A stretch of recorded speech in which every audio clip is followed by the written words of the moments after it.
Hello everybody, you all are again welcome to my channel science Duniya. आज हम बात करेंगे इस वीडियो में कि हम इक्वेशन को बैलेंस कैसे करते हैं और आज के वीडियो में मैं आपको सिखाऊंगी कि हम इक्वेशन की बैलेंसिंग कैसे करेंगे।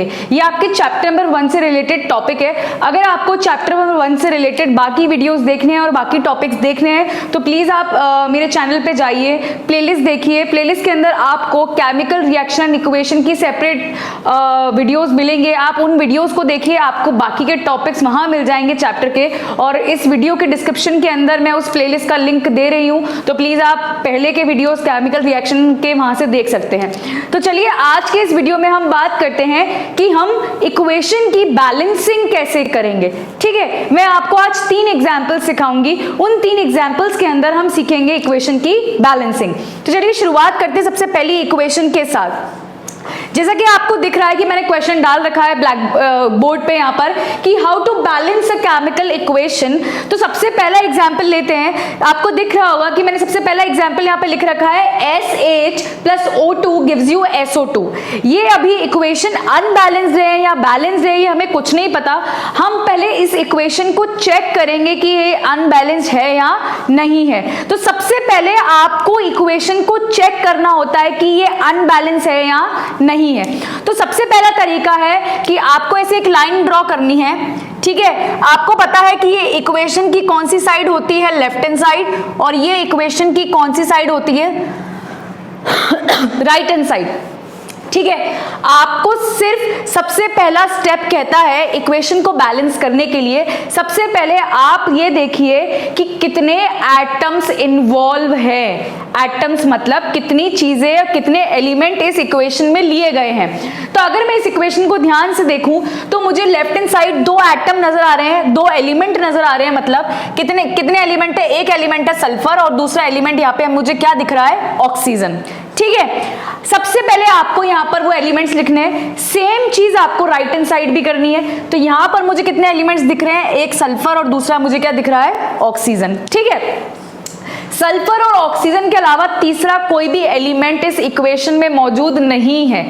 अब आपको क्या करना है, एलिमेंट्स लिखने के बाद आपको इनके एटम्स मेंशन करने हैं। मतलब आपको ये देखना है इक्वेशन में कितने इस एलिमेंट के एटम यूज हुए हैं, लेफ्ट हैंड साइड अलग और राइट हैंड साइड अलग। अगर मैं सल्फर को देखूं तो लेफ्ट हैंड साइड सल्फर के कितने एटम यूज हुए, 8। तो यहां मैंने सल्फर = क्या लिख दिया, 8 लिख दिया, क्योंकि लेफ्ट हैंड साइड सल्फर के कितने एटम यूज हुए, 8 एटम यूज हुए हैं।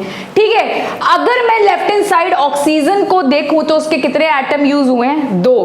तो मैं यहाँ पे = क्या लिख दूंगी, 2 लिख दूंगी। अब बात करते हैं राइट हैंड साइड की। राइट हैंड साइड सल्फर के ना नीचे ना कोफिशिएंट मतलब जो एलिमेंट के आगे होता है उसको क्या बोलते हैं, कोफिशिएंट बोलते हैं। ठीक है, तो सल्फर के आगे भी कुछ नहीं है और बेस मतलब नीचे भी कुछ भी नहीं है। तो मतलब सल्फर का कितना एटम यूज हुआ है यहाँ पे राइट हैंड साइड, 1। और ऑक्सीजन के कितने एटम यूज हुए यहाँ पर, 2 यूज हुए। अब मुझे साफ साफ नजर आ रहा है कि ऑक्सीजन के एटम तो दोनों तरफ इक्वल हैं, पर सल्फर के एटम दोनों तरफ इक्वल नहीं है। तो बैलेंसिंग यही तो कहती है। बैलेंसिंग का मतलब होता है कि आपको इक्वल नंबर ऑफ एटम्स करने हैं, लेफ्ट हैंड साइड भी और राइट हैंड साइड भी। आपका मेन टारगेट यही होता है बैलेंसिंग का कि जितने एलिमेंट के एटम लेफ्ट हैंड साइड है उतने एलिमेंट के एटम राइट हैंड साइड भी होने चाहिए। उसका तरीका बहुत सिंपल है। आपने सबसे पहले पार्टीशन करा, लेफ्ट हैंड साइड के नंबर लिखे एटम के, राइट हैंड साइड के एटम के नंबर लिखे। आपको दोनों तरफ के एटम क्या बनाने हैं, इक्वल बनाने हैं। और आप कैसे इक्वल बनाएंगे, मल्टीप्लाई कर कर।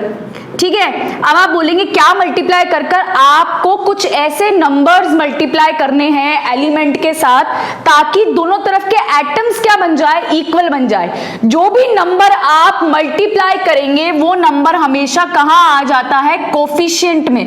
कोफिशिएंट मतलब एलिमेंट के आगे लिखा जाएगा। जो भी चीज आप मल्टीप्लाई करेंगे वो एलिमेंट के कहां आ जाएगी, आगे आ जाएगी, ताकि आपके लिए दोनों तरफ के एटम क्या बन जाए, बराबर। मैं फिर से बता देती हूं, हम कर रहे हैं बैलेंसिंग, और बैलेंसिंग करते टाइम आपको यह ध्यान में रखना है कि आपको दोनों तरफ के एलिमेंट के एटम बराबर करने हैं और इक्वल करने हैं। इक्वल करने का तरीका है आपको कुछ ऐसे नंबर्स मल्टीप्लाई करने पड़ेंगे कि आपको ये देखना है कि दोनों तरफ के atom left hand side as well as right hand side के दोनों तरफ के एटम क्या बन जाए, इक्वल बन जाए। और जो भी चीज आप मल्टीप्लाई करेंगे, जो भी नंबर आप मल्टीप्लाई करेंगे, वो हमेशा कहां आता है, कोफिशिएंट में आता है। तो चलिए यहां पर बैलेंसिंग की शुरुआत करते हैं। अब यहां बहुत ध्यान से देखिएगा, यहां सल्फर 8 है और यहां सल्फर क्या है, 1। मतलब लेफ्ट हैंड साइड सल्फर 8 है और राइट हैंड साइड सल्फर क्या है, 1 है। अब बहुत ध्यान से समझिएगा, मैं 8 को अगर किसी भी नंबर से मल्टीप्लाई करूं तो वो 1 में बदल नहीं सकता। और अगर मैं ये देखूं कि अगर मैं एक ऐसा नंबर लूं जो फ्रैक्शन में नहीं है और एक नॉर्मल नंबर लूं, नॉर्मल इंटीजर लूं और एक नॉर्मल नंबर लूं मैं, तो ऐसा नंबर जो मल्टीप्लाई होकर 1 बना दे, ऐसा नंबर 8 के पास नहीं है। 8 किससे मल्टीप्लाई होगा कि 1 बन जाए, ऐसा पॉसिबल नहीं है। तो 8 को 1 में बनाना बड़ा डिफिकल्ट है, पर 1 इजीली किस में बदल सकता है, 8 में। अगर मैं 1 को किससे मल्टीप्लाई कर दूं, 8 से, तो 1 into 8 gives you 8। तो यहां मैंने क्या करा है, मुझे दोनों तरफ के एटम क्या करने थे, इक्वल करने थे। तो ऑक्सीजन तो इक्वल था ही, तो सबसे पहले मैंने किसको लिया, सल्फर को, क्योंकि मुझे सल्फर को क्या बनाना है, इक्वल बनाना है। ठीक है, तो सल्फर यहां 8 है और यहां था 1। 8 को 1 में बदलना मुश्किल है, पर 1 8 में बड़ी आसानी से बदल सकता है। आप क्या मल्टीप्लाई कर सकते हैं, यहां पर 8 मल्टीप्लाई कर सकते हैं, एंड 1 into 8 gives you 8। ठीक है, अब मैंने यहां पर सल्फर को कहा, राइट हैंड साइड वाले सल्फर को किससे मल्टीप्लाई करा, 8 से। तो देखिए सल्फर के साथ ऑक्सीजन भी है। ठीक है, तो क्या होगा, ये पूरे पे क्या मल्टीप्लाई हो जाएगा, यहां पर 8 मल्टीप्लाई हो जाएगा। बिकॉज ये क्या है, सल्फर डाइऑक्साइड, सल्फर अकेला नहीं है, सल्फर के साथ ऑक्सीजन भी है, तो पूरे ब्रैकेट पे और पूरे मॉलिक्यूल पे क्या मल्टीप्लाई होगा, 8 मल्टीप्लाई होगा। तो हमने यहां पर भी 8 कर दिया और यहां पर भी क्या कर दिया, यहां तो पहले से ही 8 था और हमने यहां सल्फर को क्या बना दिया, 8। मैंने अभी कहा था आपको, जो भी चीज से हम मल्टीप्लाई करते हैं वो कहां आ जाती है, कोफिशिएंट में। तो देखिए मैंने यहां पे ये 8 को कहां लिखा है, कोफिशिएंट में लिखा है। अब सल्फर तो इक्वल हो गया, अब हुआ क्या, ऑक्सीजन पहले तो बराबर था, लेकिन हम किसको इक्वल करने चले थे, सल्फर को। सल्फर को इक्वल करते करते ऑक्सीजन बिगड़ गया, क्योंकि हुआ ये कि इस पूरे पे क्या मल्टीप्लाई हुआ है, 8 मल्टीप्लाई हुआ है। ऑक्सीजन के पास पहले कितने एटम थे, 2 थे। आगे आपने क्या मल्टीप्लाई कर दिया, 8। तो 2 into 8, 8 2 जा 16। अब ऑक्सीजन के कितने एटम्स आ गए, 16 हो गए। कौन सी साइड, राइट हैंड साइड। ठीक है, और लेफ्ट हैंड साइड तो ऑक्सीजन कितना है हमारा, 2। हम तो किसको बैलेंस करने चले थे, सल्फर के एटम को, और सल्फर को बैलेंस करते करते ऑक्सीजन इधर उधर हो गया और यहां ऑक्सीजन 2 है और यहां अब 2 into 8, 8 2 जा 16 हो गया। तो 16 को 2 में बदलना थोड़ा मुश्किल है, पर 2 आसानी से 16 में बदल सकता है अगर मैं 2 को किससे मल्टीप्लाई कर दूं, 8 से। तो लेफ्ट हैंड साइड वाले ऑक्सीजन को मैंने किससे मल्टीप्लाई करा है, 8 से, ताकि वो भी किस में बदल जाए, 16 में। अब दोनों ही एटम्स क्या हो चुके हैं, बैलेंस। तो मैंने लेफ्ट हैंड साइड वाले ऑक्सीजन को किससे मल्टीप्लाई करा, 8 से। तो जो भी चीज हम मल्टीप्लाई करते हैं वो कहां आती है, कोफिशिएंट में। तो मैंने यहां कहां डाल दी, कोफिशिएंट में। अब मेरी पूरी इक्वेशन देखिए क्या हो चुकी है, बैलेंस हो चुकी है। और मैंने आपको पहली इक्वेशन सिखा दी जो क्या हो चुकी है, बैलेंस।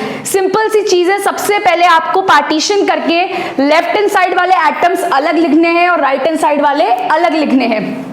धीरे धीरे आपको ऐसी चीजें और ऐसे नंबर्स मल्टीप्लाई करने हैं, और आपका टारगेट ये होना चाहिए कि आपको दोनों तरफ के एटम्स, एलिमेंट्स के क्या करने हैं, इक्वल। यही हमारी क्या कहलाती है, बैलेंसिंग। तो मैंने यही करा था। मैंने सल्फर और ऑक्सीजन की, देखिए ये पहले के हैं, ये जो मैंने लिखे हैं यहाँ पर, ये पहले के इनिशियल वाले हैं जब बिल्कुल भी इक्वेशन बैलेंस नहीं थी। यहाँ सल्फर 8 था, यहाँ सल्फर 1, यहाँ ऑक्सीजन 2 और यहाँ ऑक्सीजन 2 था। मैंने सल्फर को बैलेंस करा, 8 को 1 को बदलने की जगह मैंने 1 को कैसे बदल दिया, 8 में क्या मल्टीप्लाई करके, 8। अब 8 इस पूरे पे मल्टीप्लाई हुआ, इसलिए ऑक्सीजन कितना हो गया, 16। यहां ऑक्सीजन 16 है एटम, तो यहां के ऑक्सीजन 16 करने के लिए मैंने आगे ऑक्सीजन को किससे मल्टीप्लाई कर दिया, 8 से। जो भी चीज मल्टीप्लाई होती है वो कहां आ जाती है, कोफिशिएंट के अंदर। ठीक है, तो बहुत आसान थी नंबर 1 बैलेंसिंग। अब चलते हैं हम नंबर 2 इक्वेशन पे बैलेंसिंग के लिए। बहुत ध्यान से समझिएगा, हम सब ने बचपन में 9th क्लास में जब हम बड़ा ही छोटे हुआ करते थे और हमने कुछ भी लर्न नहीं करते थे, तो हमने एक चीज लर्न करी थी। वो लर्न करने वाली चीज थी पॉलीएटॉमिक आयंस। ये हमारे 9th क्लास के अंदर टॉपिक था, और हमारे 9th क्लास के अंदर जो एटम्स वाला चैप्टर था उसमें हमारे पास एक टेबल हुआ करती थी जिसके अंदर क्या था, पॉलीएटॉमिक आयंस। पॉलीएटॉमिक आयंस वो आयंस होते हैं, या तो आप आयंस कह लीजिए, यहाँ हम किसकी बात करते हैं, पॉलीएटॉमिक मॉलिक्यूल की। पॉलीएटॉमिक मॉलिक्यूल वो मॉलिक्यूल होता है जिसमें एक से ज्यादा क्या हो, एलिमेंट के एटम हो। फॉर एग्जांपल यहाँ पे एक एटम दे रखा है पॉलीएटॉमिक NO3। अगर आपको याद हो तो NO3 को बोलते हैं नाइट्रेट। कौन सा आयन है ये, नाइट्रेट आयन है, इसका चार्ज होता है माइनस।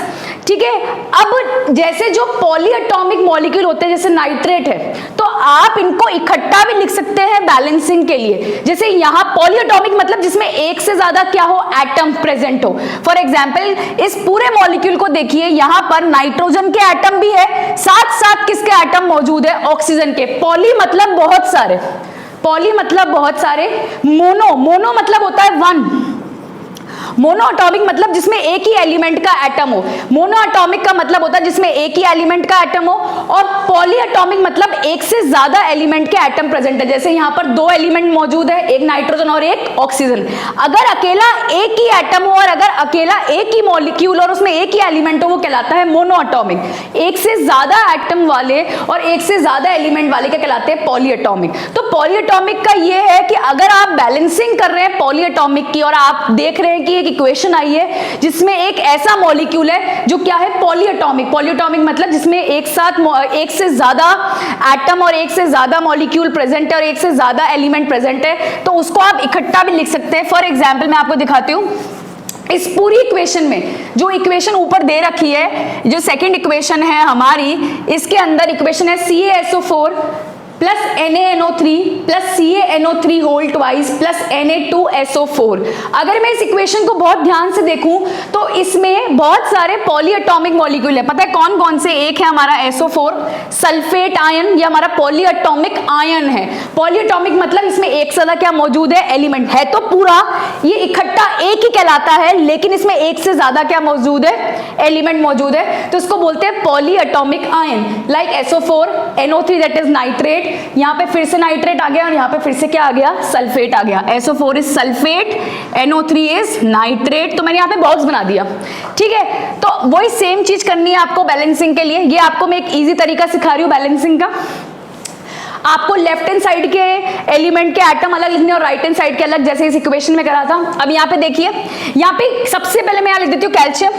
ठीक है, चाहे तो आप ऐसे अलग अलग भी कर सकते हैं। अब आप कैल्शियम के बाद आइए, आपको कौन सा और एलिमेंट नजर आ रहा है, सल्फर है, ऑक्सीजन है, सोडियम है, नाइट्रोजन है और ऑक्सीजन है। चाहे तो आप ऐसे अलग अलग करके भी लिख सकते हैं जैसे मैंने यहां लिखा था, और चाहे तो आप इकट्ठा एक पॉलीएटॉमिक मॉलिक्यूल ले सकते हैं, जैसे यहां पर SO4 को मैंने इकट्ठा लिख दिया। ये एक तरीके से एक पॉलीएटॉमिक आयन है और एक अलग से हम इसको लिख सकते हैं। और चाहे तो आप इसको अलग अलग लिख सकते हैं कि मैंने सल्फर अलग लिख दिया और ऑक्सीजन अलग लिख दिया, फिर उसके एटम अलग लिखूंगी। इससे बढ़िया आप इकट्ठा एक मॉलिक्यूल लिख सकते हैं जिसका नाम है SO4। तो एक यूज हो रहा है यहाँ पे Ca, एक यूज हो रहा है SO4, एक है यहाँ पर हमारा Na और एक है NO3। ये चार ही चीजें इस पूरी इक्वेशन में यूज हुई है, इस तरफ भी और इस तरफ भी। सेम मैं इधर लिख देती हूँ, Ca, SO4, Na and NO3। जैसे यहाँ पर क्या यूज हुआ था, सल्फर और ऑक्सीजन पूरी इक्वेशन में। इस पूरी इक्वेशन में क्या क्या यूज हो रहा है, कैल्शियम इकट्ठा करके लिख दिया सल्फेट को, क्योंकि सल्फेट एक आयन है इकट्ठा। सल्फेट आयन कैसा आयन है, पॉलीएटॉमिक, मतलब इसमें एक से ज्यादा एटम मौजूद है एलिमेंट के। तो चाहो तो आप अलग अलग करके भी लिख सकते हो, S अलग, O अलग, N अलग, O अलग। बढ़िया है कि आप साथ में लिख दो। ठीक है, तो मैं अब नंबर लिखती हूँ यहाँ पे, यहां हमारा कैल्शियम कितना दे रखा है, कुछ भी नहीं है कैल्शियम के पास, ना नीचे ना ऊपर, तो कैल्शियम कितना है 1। सल्फेट पूरा ओवरऑल यहां पे कितना दे रखा है 1। हमने सल्फेट को इकट्ठा ले लिया, पूरा मान लिया, तो यहां पर सल्फेट के एटम कितने ओवरऑल 1। यहां पे सोडियम कितना है 1 एंड नाइट्रेट भी कितना है 1। अब आगे बढ़ते हैं। सिमिलरली यहां भी कैल्शियम कितना है 1, Ca यहां पे देखिए 1 है। सल्फेट की बात करते हैं, अब सल्फेट को देखिए यहां पर SO4, सल्फेट भी यहां पर ओवरऑल कितना है 1।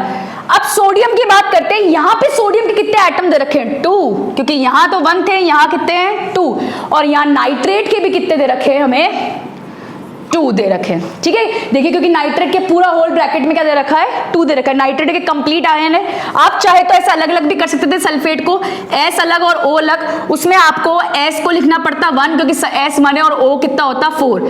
आपको बैलेंसिंग आपकी बहुत डिफिकल्ट हो जाती है और लंबी हो जाती, इसलिए मैंने इकट्ठा सल्फेट को लिख दिया, इकट्ठा नाइट्रेट लिख दिया, उससे बैलेंसिंग क्या हो जाती थोड़ी सी ईजी। चलिए नोट करते हैं हम, कैल्शियम तो इक्वल है, ठीक है, सल्फेट भी इक्वल है, सोडियम गड़बड़ हो रखी है क्योंकि यहाँ सोडियम 1 है, यहाँ सोडियम कितना है 2, और नाइट्रेट भी गड़बड़ हो रखा है, यहाँ नाइट्रेट कितना है NO3 1 है, वहां नाइट्रेट कितना है 2। चलिए नाइट्रेट से शुरुआत करते हैं। मैंने कहा कि यहाँ नाइट्रेट था 1 और यहाँ नाइट्रेट का मॉलिक्यूल के कितना दे रखा है एटम्स 2 दे रखे हैं। 2 को 1 में बदलना थोड़ा सा मुश्किल, पर मैं 1 को बड़ी आसानी से 2 में बदल सकती हूँ, क्या मल्टीप्लाई करके 2। तो मैंने यहाँ लेफ्ट हैंड साइड जो नाइट्रेट था उसको किससे मल्टीप्लाई कर दिया 2 से मल्टीप्लाई कर दिया। अब नाइट्रेट यहाँ पे अकेला तो है नहीं, नाइट्रेट के साथ आगे क्या दे रखा है सोडियम, तो पूरे वाले मॉलिक्यूल पे क्या मल्टीप्लाई करा मैंने 2 मल्टीप्लाई कर दिया। आप ऐसे बीच में 2 मल्टीप्लाई नहीं कर सकते, पूरे एक मॉलिक्यूल पे क्या मल्टीप्लाई होगा, पूरे एक मतलब कंपाउंड पे क्या मल्टीप्लाई होगा, सॉरी पूरे कंपाउंड पे क्या मल्टीप्लाई होगा 2 मल्टीप्लाई होगा। तो नाइट्रेट को देखिए मैंने किससे मल्टीप्लाई कर दिया 2 से, तो पूरा नाइट्रेट भी अब दोनों तरफ नाइट्रेट क्या बन गया 2। और आप नोट करिए नाइट्रेट तो 2 हुआ ही हुआ, साथ साथ सोडियम भी कितना हो गया 2, पहले से ही यहाँ 2 था, यहां वाला भी किसके बराबर हो गया 2 के बराबर। अब आपकी पूरी इक्वेशन क्या हो गई, ये वाली भी बैलेंस। बहुत आसान थी, इसके अंदर कुछ नहीं था, सिर्फ आपने यहाँ पर क्या लगाया 2, और उस 2 लगाते के साथ ही पूरी इतनी बड़ी जो इक्वेशन हमें डर लगता है देख के, अरे बैलेंस नहीं कैसे बैलेंस करेंगे, बड़ी आसान थी, एक 2 लगा और पूरी इक्वेशन क्या हो गई बैलेंस। अगर आप अलग अलग लिखते सल्फर अलग, ऑक्सीजन अलग, नाइट्रोजन अलग और फिर ऑक्सीजन अलग, थोड़ा सा डिफिकल्ट हो जाता। इससे बढ़िया है आप एक इकट्ठा पॉलीएटॉमिक आयन इकट्ठा लिख सकते हैं, जैसे नाइट्रेट सल्फेट आप इकट्ठा करके लिख सकते हैं। ठीक है, अब आगे बढ़ते हैं तीसरी बैलेंसिंग पे। लास्ट वीडियो हमारी बैलेंसिंग का इक्वेशन दे रखी है यहाँ पे, CH4 + O2 gives you CO2 + H2O। Same वही चीज करनी है, आपको पार्टीशन लगाना है, फिर आपको लेफ्ट हैंड साइड के एटम्स अलग और राइट हैंड साइड के एटम्स अलग। लेफ्ट हैंड साइड देखिए क्या क्या है, कार्बन है, हाइड्रोजन है और साथ साथ क्या है ऑक्सीजन। सेम यहाँ पर भी वही कार्बन हाइड्रोजन ऑक्सीजन। अब एटम्स गिनते हैं, यहाँ कार्बन के कितने एटम हैं 1 है, हाइड्रोजन कितना है 4 है और ऑक्सीजन यहाँ कितनी है हमारी 2 left hand side. Right hand side carbon 1 दे रखा है और हाइड्रोजन हमारा कितना दे रखा है 2। अब बहुत ध्यान से देखिएगा, हाइड्रोजन तो 2 है, अब ऑक्सीजन की बारी।